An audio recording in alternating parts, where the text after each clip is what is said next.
যুক্তরাজ্যের গৃহহীনদের সহায়তায় কাজ করা চ্যারিটি ক্রাইসিস এবার নিজেই বাড়ির মালিক হতে যাচ্ছে। সংস্থাটি জানায়, এখন গৃহহীনদের জন্য বাসা খুঁজে পাওয়া প্রায় অসম্ভব হয়ে পড়েছে, তাই তারা নিজেরাই বাড়ি কিনে দেবে যাদের থাকার জায়গা নেই। ক্রাইসিস জানায়, প্রথম ধাপে লন্ডন আর নিউক্যাসলে 100টি বাড়ি কেনার পরিকল্পনা রয়েছে, যাতে আগামী বছর থেকেই মানুষ থাকতে পারে। পরের 10 বছর এই সংখ্যা 1000-এ পৌঁছানোর লক্ষ্য তাদের।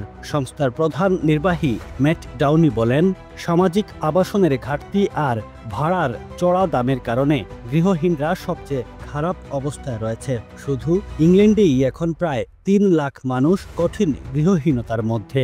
সরকার বলছে তারা 1 বিলিয়নের বেশি পাউন্ড বিনিয়োগ করছে গৃহহীনতা মোকাবেলায়, আর আগামী 10 বছরে 3 লাখ সামাজিক বাড়ি নির্মাণের পরিকল্পনা রয়েছে। তবুও ক্রাইসিস বলছে, যতদিন না নতুন সামাজিক বাসা দ্রুত তৈরি হয়, ততদিন গৃহহীনদের মাথা গোজার ঠাঁই দিতে তাদের মতো সংস্থাকেই এগিয়ে আসতে হবে।